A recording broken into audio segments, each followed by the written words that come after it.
मालवण येथील मामा वरेरकर नाट्यगृहात 4 दिवसांपूर्वी सादर झालेल्या आमने सामने नाटकाच्या कलावंतांनी नाट्यगृहातील अस्वच्छता आणि असुविधांबाबत तीव्र नाराजी व्यक्त केल्यानंतर वादाच्या भोवऱ्यात सापडलेल्या मामा वरेरकर नाट्यगृहाबाबत प्रसिद्ध होणाऱ्या वृत्ताची दखल घेत मालवणच्या नगराध्यक्ष ममता वराडकर यांनी शिवसेना जिल्हाप्रमुख दत्ता सामंत यांच्या उपस्थितीत नगरसेवक आणि अधिकाऱ्यांसमवेत भेट देत पाहणी केली।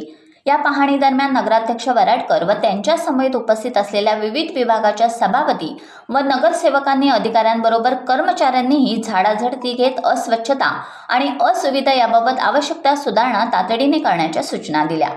दरम्यान मामा वरेरकर नाट्यगृहाच्या डागडुजी संदर्भात आमदार निलेश राणे यांच्या माध्यमातून सुमारे 1 कोटी रुपयांचा निधी डागडुजीसाठी मंजूर झाला असून याबाबतचा प्रस्ताव लवकरच पाठवण्यात येईल आणि नाट्यगृह सर्व सोयींयुक्त असे होण्यासाठी जातीनिशी लक्ष देण्यात येईल अशी ग्वाही नगराध्यक्ष वराडकर यांनी दिली।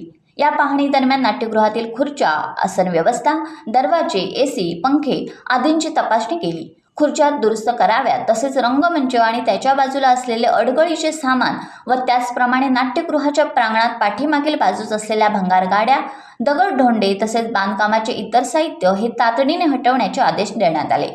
ड्रेसिंग रूममधील अस्वच्छता, स्वच्छतागृहाची दयनीय अवस्था, तुटलेल्या लाद्या, खिडक्यांची तुटलेली तावदने याकडेही अधिकाऱ्यांचे लक्ष वेधून त्वरित स्वच्छता व दुरुस्तीचे निर्देश नगराध्यक्ष वराडकर यांनी दिले।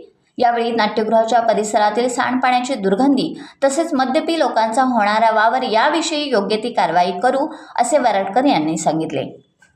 टाइम्स डिजिटलला लाईक करा, शेअर करा, सबस्क्राईब करा आणि बेल आयकॉन दाबायला विसरू नका। Times digital.